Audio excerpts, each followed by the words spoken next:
Good morning, student. My name is Ajit Misra. I am teacher of social science. Yesterday we had discussed some points about our environment, and today again we will start from ecosystem. हम ecosystem के बारे में बात कर रहे थे, जिसमें हमने कुछ पार्ट इसका इकोसिस्टम का बात किया था. चलिए स्टार्ट करते हैं फ्रॉम द बिगनिंग. इकोसिस्टम या पारिस्थितिकी तंत्र क्या होता है? An ecosystem is the interaction of living community of plants and animals with the environment and each other. तो क्या होता है एन इकोसिस्टम? इकोसिस्टम जो होता है वो जितनी भी लिविंग कम्युनिटी होती हैं, चाहे वो प्लांट्स हों चाहे एनिमल हों, उन सब का एक इंटरेक्शन होता है, मिला जुला रूप, उसे इकोसिस्टम कहते हैं. और इन प्लांट्स और एनिमल पर इन्वायरमेंट का जो है तो इम्पैक्ट पड़ता है, वो एक दूसरे को इफेक्ट भी डालते हैं.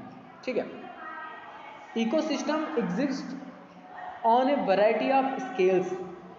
इकोसिस्टम में क्या होता है, बहुत सारी स्पीसीज या वैरायटी ऑफ स्केल्स की स्पीसीज जो है तो एग्जिस्ट करती हैं. जैसे अगर एग्जांपल हम लेते हैं, an example of A small scale ecosystem is a pond. एक छोटे तालाब की अगर बात करें तो एक छोटा, बहुत ही छोटा इकोसिस्टम या पारिस्थितिकी तंत्र होता है. A medium scale ecosystem could be forest. जो मीडियम इकोसिस्टम है या जो मध्यम पारिस्थितिकी तंत्र है वो है फॉरेस्ट, जिसमें जंगल में डिफरेंट टाइप के प्लांट्स हों चाहे एनिमल्स हों, उनकी स्पीसीज मिलती है. The tropical rain forest in example of very large ecosystem. और बहुत ही बड़े लार्ज इकोसिस्टम या आप हम पारिस्थितिकी तंत्र की बात करें तो वो है tropical rain forest. Tropical rain forest ऐसा क्षेत्र होता है जो भूमध्य सागर या इक्वेटर के आसपास का क्षेत्र माना जाता है, जिसमें गर्मी अच्छी पड़ती है, इसमें बरसात होती रहती है, प्रॉपर न्यूट्रिशन मिलता रहता है, चाहे वो पेड़ पौधों को हो या जानवरों को हो. इनमें कहना चाहिए तो ये जो ट्रॉपिकल रेन फॉरेस्ट होता है, इनमें स्पीसीज चाहे प्लांट्स की हों चाहे आप जानवरों की लें, इनमें स्पीसीज बहुत ज़्यादा वैरायटी स्पीसीज मिलती हैं. तो इसमें इकोसिस्टम बहुत बड़ा होता है, इसमें खाद्य श्रृंखला फूड चेन भी बहुत बड़ी होती है. तो ये सबसे बड़ा इकोसिस्टम माना जाता है ट्रॉपिकल रेन फॉरेस्ट का. एग्जाम्पल देता हूँ, ब्राज़ील में, ब्राज़ील के जो जंगल हैं वहाँ पर पेड़ पौधों की डिफरेंट टाइप की स्पीसीज या variety of species of plants as well as animals की मिलती है. चलिए नेक्स्ट बात करते हैं. There is a never ending process of transfer of energy. There is never ending process of transfer of energy taking place in the environment. अब जो energy है उसको एक से दूसरे में ट्रांसफ़र करने की एक प्रोसेस जो होती है वो कहाँ संपन्न होती है? इन्वायरमेंट में ही संपन्न होती है. Let us understand this with example. एक एग्जाम्पल की सहायता से हम इसको समझने की कोशिश करते हैं. The sun is the main source of energy. जो सूर्य है वह एनर्जी का प्रमुख स्रोत है. Plants grow due to the solar energy. जो प्लांट्स हैं वो ग्रो करते हैं, वो किस कारण ग्रो करते हैं? सोलर एनर्जी की वजह से, यानी सूर्य से जो प्रकाश मिलता है उससे हमारे जो प्लांट्स हैं वो ग्रो करते हैं. These plants are eaten by goat. ये जो पेड़ पौधे हैं उनको कौन खाता है? बकरियां. Goat give milk which is further pass to human being. और जो बकरियां हैं जो दूध देती हैं उसका उपभोग कौन करता है? वो ह्यूमन बीइंग करते हैं. This chain of transfer of energy is known as food chain. ये जो चैन है किस चीज़ को ट्रांसफ़र करने की, एनर्जी को ट्रांसफ़र करने की जो चैन है उसे हम फूड चैन कहते हैं. So food chain is sequence of events where one organism eats another. तो फूड चेन क्या है?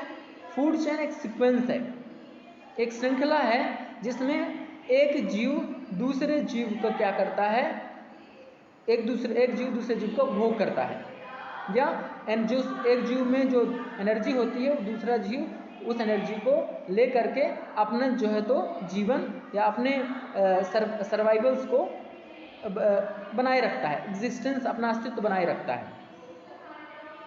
जिसमें मैंने बता दिया कि पेड़ पौधों एग्जाम्पल से इसको समझते हैं। जैसे पेड़ पौधों को कौन, ह्यूमन बींग्स खाते हैं, पेड़ पौधों को बकरियां भी खाते हैं, पेड़ पौधों को दूसरे जानवर भी खाते हैं। और फिर जो दूसरे जानवर होते हैं जैसे खरगोश खाता है पेड़ पौधों से उत्पन्न जो भी चीज़ें हैं खाद्यान्न है वो खरगोश खाता है। खरगोश को कौन खाता है, बाज खाते हैं, ये दूसरे जो जंगली जीव हैं वो खाते हैं। इस तरह एक फूड चेन बनी रहती है। The world has many ecosystem. अब यहाँ से हम पढ़ रहे हैं, यहाँ से the world has many ecosystem. Ecosystem can be natural और आर्टिफिशियल। अब जो पारिस्थितिकी तंत्र है वर्ल्ड में कई प्रकार के हैं, जिसमें से इकोसिस्टम कैन बी नेचुरल और आर्टिफिशियल। जो पारिस्थितिकी तंत्र है वो नेचुरल भी हो सकता है और मैन मेड या आर्टिफिशियल भी हो सकता है। Each one has its own climate, soil, plants and animals. अब इनमें सब में जो भी है प्रत्येक में क्या होता है, उनका अपना खुद का क्लाइमेट होता है यानी कि वातावरण होता है, सॉइल होती है यानी भूमि या जमीन होती है, प्लांट्स होते हैं, एनिमल्स होते हैं। But very few ecosystem are natural today. लेकिन आजकल जो इकोसिस्टम परिस्थिति के अंदर है वो नेचुरल बहुत कम रह गया है। अब नेचुरल इकोसिस्टम बहुत कम बचा हुआ है। क्यों? क्योंकि हम जंगलों को ख़त्म कर रहे हैं। मनुष्य ह्यूमन बींग्स अपने उपयोग के लिए जो पेड़ पौधे हैं, जो जंगलों में रहने वाले जीव जंतु हैं, उनको मार करके उनका शोषण करने लगा है, जिसके वजह से जो नेचुरल इकोसिस्टम है वो बहुत कम बचा हुआ है। But very few ecosystem are natural today because of human activities. Human activities की वजह से बहुत ही कम इकोसिस्टम बचा हुआ है जो नेचुरल इकोसिस्टम है। ठीक है, चलिए आगे बात करते हैं। More ecosystem are under threat the ever before and need protection. जो मोर इकोसिस्टम है वो कैसा है, the more ecosystem are under threat than ever more and need protection.